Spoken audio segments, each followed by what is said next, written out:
You're an online health coach ready to make 2025 your biggest year yet, but you're feeling unsure about how to grow and scale, then this video is for you as I'm going to help you make your 2025 business plan. Hi, I'm Andrew Costa, the Green Sheep Business Coach who helps online health coaches and fitness coaches build sustainable 100K businesses. My signature methods like the 100K Gateway and Revenue Runway are all about ditching the copy and paste content and done for you scripts so you can build your unique coaching movement and attract the clients that you deserve. If you're new to this channel, welcome and let's dive right in. I'm so excited for 2025 because health coaching as an industry is absolutely booming. Since 2019, it has grown a staggering 62%, and online coaching is projected to become an $11.7 billion market by 2023. Now, that's a lot of money and a lot of lives that we can change together. But let's be real for a second. You and I aren't the only coaches out there. You know that there are other coaches in your space and they see these trends too. And I'm sure you're already seeing that the competition is getting pretty fierce going to the end of this year. Now, that's exactly why planning strategically is key, because the coaches who will take the time to plan, they're going to stand out, they're going to attract high value clients and thrive in this growing coaching space. So in this video, I'm going to walk you through a simple step-by-step plan to help you grow, attract better clients, and scale your coaching business sustainably in 2025. Now, before we go into that, I want to talk about why having a business plan is a non-negotiable for health coaches in 2025. I see too many health coaches go into the new year. They've got big goals like, I want to build a movement. I want to grow my client container. I want to have 40 people on a call. But then they have no clear roadmap for how to achieve them. You see, they're hustling month to month, throwing things at the wall to see what sticks, and they're hoping for results. But hope is not a strategy, at least not one that has worked well for me. That's why I offer a business plan. A solid business plan is what gives you clarity of growth, it gives you focus of brand and direction towards your goals. It's like having a GPS for your business because it helps you figure out where you're going, the best route to get there, and how to avoid wasting time on detours or bad marketing. When you have a business plan, everything changes. You know exactly what you're working towards with your marketing. You know exactly what goes in your monthly offer suite. You know what actions to prioritize on your social media and your stories. And you know how to measure your progress of client signups by helping you stack up to your original goals numbers. And here's the best part. You're no longer going to be chasing clients, being reactive about where the next lead is going to come from, or saying yes to random opportunities. Instead, you're building a business that feels intentional, scalable, and aligned with your vision. So, with it, you're going to be able to stay focused on giving value to your audience daily. You're going to be able to make smarter decisions on what offers you promote and attract the kind of high value clients who are ready to invest in your coaching programs. So let's dive into the key components that you're going to need in your business plan for 2025. Now, I've chosen to break this down into 4 simple steps that you can follow so that way you can set up your business for sustainable growth and success this year. So let's go right in to step number 1. This is define your vision and financial goals for 2025. This is all about refining the vision and creating clarity around some existing targets or even setting some new targets. So you should be asking yourself, what does a successful 2025 look like for you? First, you want to be setting some clear income goals. Is it 100K, 200K? Do I want to hit 500K this year? And here's the key with an income goal. We can't just set a number based off of how much do I want to make. We're not just looking for take home. We are looking for profit. We want to be able to add how our business can scale with this. Now, the next thing is clear people goals. How many people do you envision inside working with you and in what program? It's very important because this number is going to be used to then break down the income that you want so we can set some goals for within your programs. And the last thing is you got to clarify your vision. What kind of clients do you want? What impact will you create? What does your next sky shot look like? Now, if you're not familiar with a sky shot is how do you want to do something you have never done before inside of your business that's going to take you way farther than if you were to just walk step by step. So for me, last year was the first time I have ever done a retreat. I successfully did that. I had 8 people there. And now this year, I'm turning that retreat into an event and I want to have 50 people attend. Now, alongside of that sky shot, I'm also taking another sky shot, something I've never done before, which I am writing a book. And my intention is to have this book done by next coming November 2025. And I'll drop that in, of course, the links in the YouTube channel once I fully write the book. But those things are going to be huge for my business because they're going to catapult me in a totally farther direction that's going to be a lot quicker than if I just walk there. Now, before we move on to step 2 here, here's a practical tip for you when it comes to calculating your yearly income or your monthly revenue.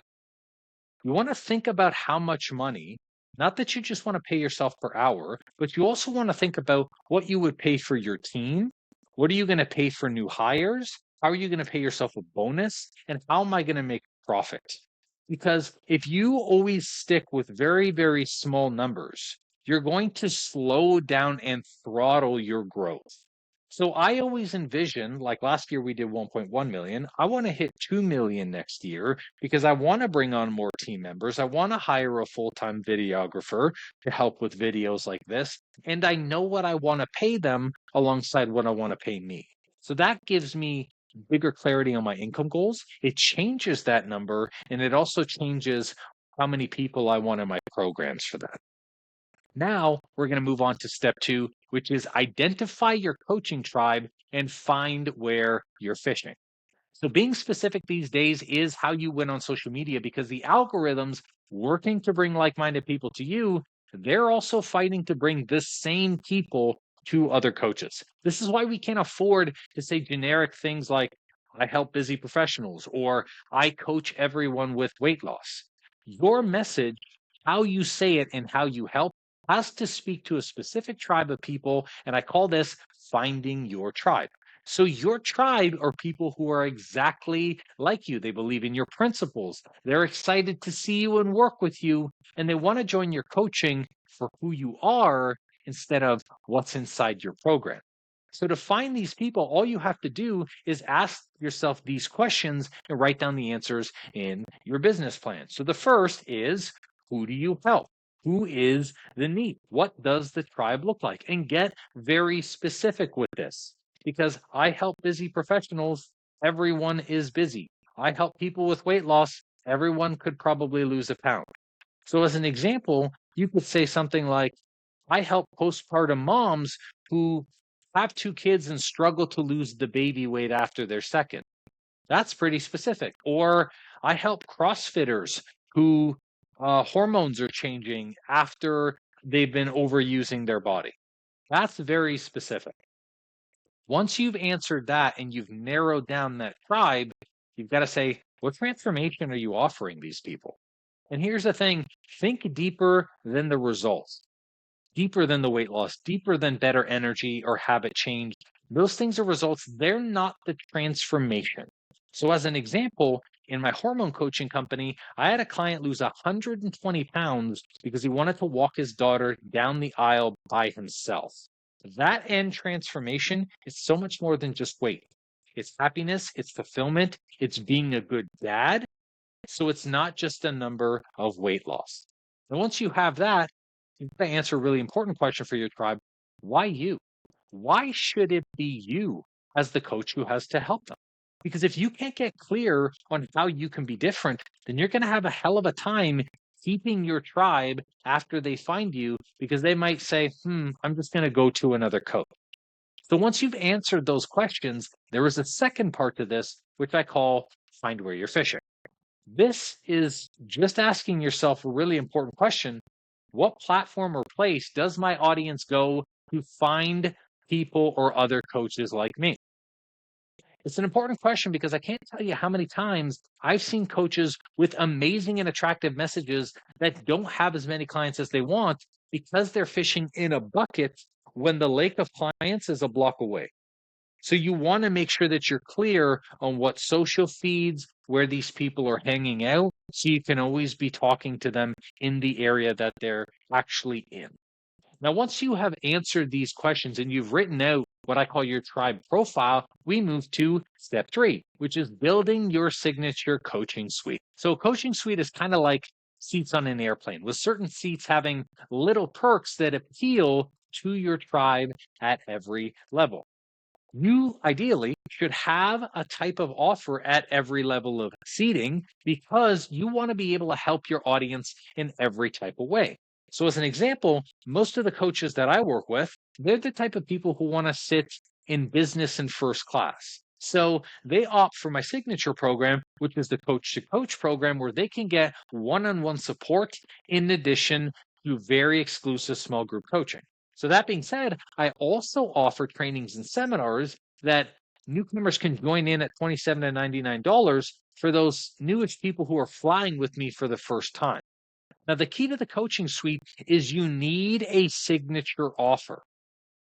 A signature offer, think of it kind of like what's going to sell the most amount of seats on your plane. This signature offer has a very unique method that no one else has. That's what makes it stand out. It's clear in who and how it helps, and it's a results driven program that sets you apart. So you need one of those. Now, your coaching suite at a minimum could have a signature offer, could have a low ticket entry, an upsell or premium service for those offers, and then something which is what I call a fly yourself program where people can join in at any time. You may have been familiar with what they call this, which is an evergreen program. It's like a program that runs without you that you're always selling in the back end. So for this step in your business plan, you should outline all of your offer transformations. And inside, go from where your clients are now to where they're going to be after working with you, because you're going to use this to create your content. Now, do this for your signature program first, and then do it for your other programs if you have multiple. Now we head to my favorite step in the planning process, which is step 4, switching to attraction-based marketing so you can grow and scale.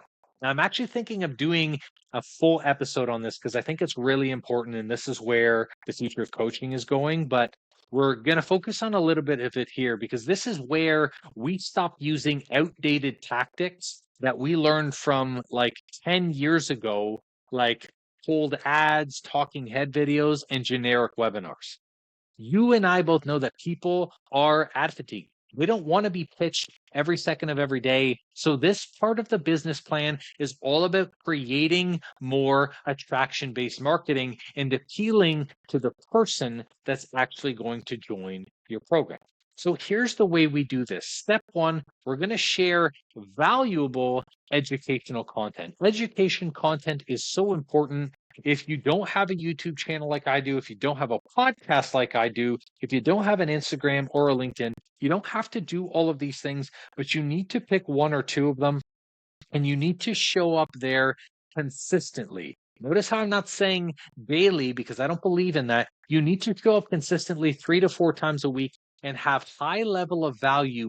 Give away effectively all the trainings, the tools, and the resources, because in truth, people do not join your program for a tool. There's a million tools out there that they can just search, even via YouTube channels like this. They hire you for the implementation.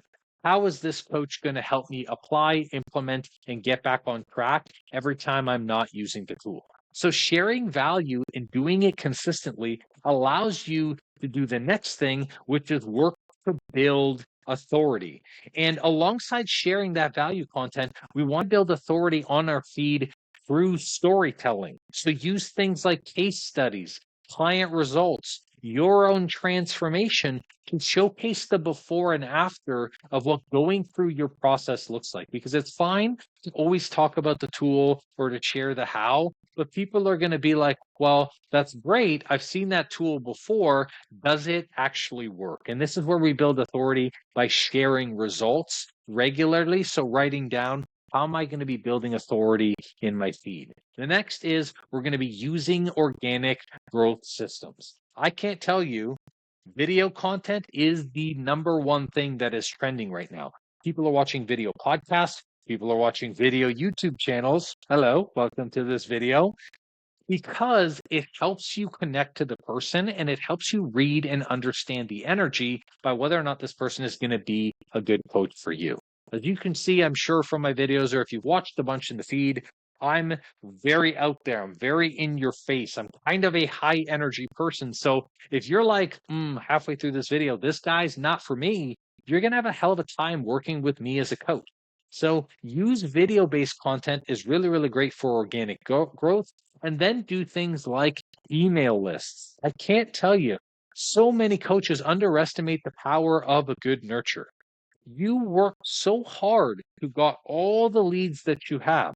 But if you're not sending out a minimum of 2 emails a week, or you're not showing up consistently month over month, you're basically telling these people that you are an inconsistent coach because you work to get them, but you're not working to keep them.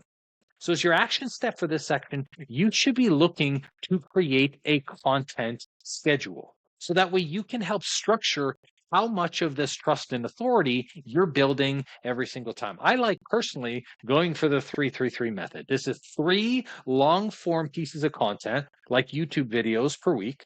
I like long form because you can clip and crop them, there we go, into different pieces of content. You should aim for 3 educational posts or client results on social media each week. And you should aim for 3 forms of weekly nurture. So this could be 1 weekly email, 1 blog, and then 1 LinkedIn post or 1 website post or 1 podcast episode. If you aim for the 333 method, you'll be able to show up consistently. It won't be overwhelming, and it's something that will allow you to build trust and authority. Now, I know I only said that there were 4 steps, but I kind of wrote down so much for this video that I thought that I would actually share some bonus tips for scaling, because a lot of people are probably asking like, okay, well, yes, the business plan is important, but like, how do I scale? I want to continue to grow. I want to continue to scale. So I thought I'd just share these 3 tips in here. These 3 tips will help any online coach grow and scale, and they're going to do that by giving you back more time. And you're probably saying to yourself, what? This makes no sense. Okay. Here's a little secret. I'm going to tell you just between me and you. So if there's any other people, hide the video right now. Okay. I only share this with clients inside of my coach to coach. It's not a lack of sales that slows your business down. It's not. It's actually the lack of time that you have when you start getting the 30K plus months. And the reason why is because you can't be doing everything all at once. And so the time will get filled. It'll get filled with sales, and then you'll start to slow down your marketing. It'll get filled down with marketing, and so you'll start to slow down your sales. And so getting back your time is everything to help you scale moving into 2025. So tip number 1, you should be systematizing your client onboarding. You should be using tools like Calendly, Debsado, UpClick, FitHive is a really great one. And your onboarding should be the same for every client at every level, regardless of how much they are spending and to invest in you. Not everyone needs an hour-and-a-half call, a 30-minute onboarding, a bunch of other calls for follow-up. It's too long. You want to systematize your onboarding so it's literally 45 minutes, or it can all be done automated in an email where someone does not need you to get to the next step because you're wasting a lot of time. And the key to know if your onboarding is systematized is to ask yourself this question. If I were to give you 25 clients right now in one day, could you onboard them by tomorrow? If the answer is no, then you have a systematized issue and you could really be working to scale that time down. Now, tip number 2, you want to be leveraging group coaching. It's fine and dandy to build your business working one-on-one, and maybe you want to do that, that's okay, but you're going to run out of one-on-one slots, and guess what? The only way to build from there is you have to leverage group coaching. This is where you scale your impact by moving from one-on-one to group coaching programs. I believe group coaching programs are the bee's knees, and truthfully, it's because everyone tends to ask the same questions so they can benefit from learning from the other people there. Now, tip number 3, you should be looking at 2025, asking yourself, how can I delegate and automate? Coaches often underestimate the usage of like VAs or automation tools and stuff, but I have two VAs on my team. They're phenomenal life changers. I use a lot of automated tools and tags, so emails go out without me having to look, and it saves time and focus for me so I can just be able to double down on growth activities. So there you have it, a quick breakdown of the key components for your 2025 health coaching business plan. If you follow the step-by-step system, it's going to help give you confidence and it will give you a clear strategy to grow and scale your health coaching business this year. Now, I'm always curious about the coaches watching. What is your biggest goal for 2025? What do you want to accomplish? What are your dreams going into this next year? Drop it in the comments, and we as a collective on the channel will put all of our energy behind it. Now, if you're thinking, this sounds great, but I still have questions about my offers. I don't really know what my unique method is, or I'm really struggling to attract high value clients, then don't worry. I've got you covered. Before you dive into creating your 2025 business plan, book a free discovery call with me using the link below. On the call, I will help you unpack your business and I'll share options like my coach to coach program to help you grow and scale and create a clear path forward. Thanks for watching. Hope to see you on another video. Thanks.